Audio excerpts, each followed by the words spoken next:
Of all the personal stories to emerge from the World Trade Center attacks, few could rival those told by one woman. Her tale struck so many dramatic notes.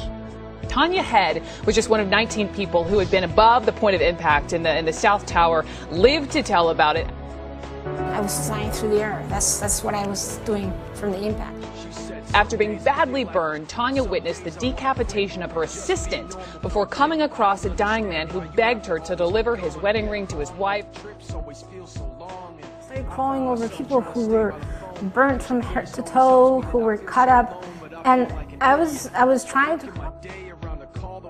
A firefighter took me in his arms the rest of the way out.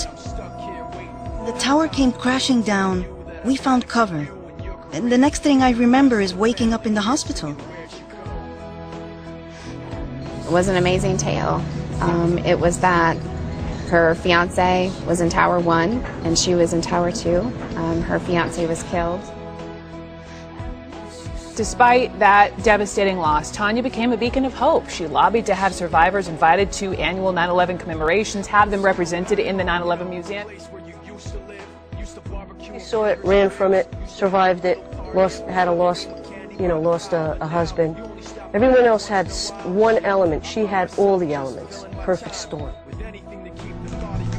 She put so much effort into the Survivors Network that it always made me feel guilty that I wasn't doing more.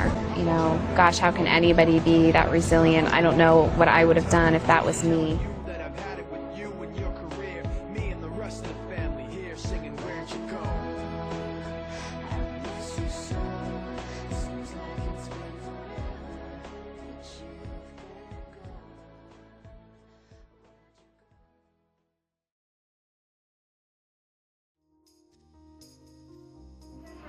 Tania Head's remarkable story made her an inspiring tour guide and role model, but Head has now been removed as president of a 2,000-member organization of Trade Center survivors, as a front-page New York Times report casts serious doubt on just about every aspect of her high-profile story.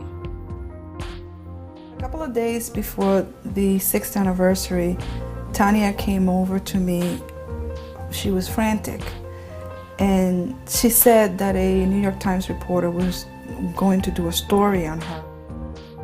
Said they're doing a piece on Tania Head. I said, well, that's very good. And I started to answer their questions, and about a quarter of the way in, I realized that this wasn't just a piece, this was an investigation.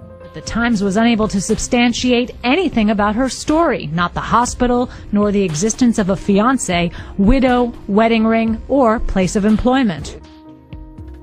She wasn't even in the United States on September 11th. It was all a lie. Robin Fisher and Angela Guglielmo Jr. wrote about it.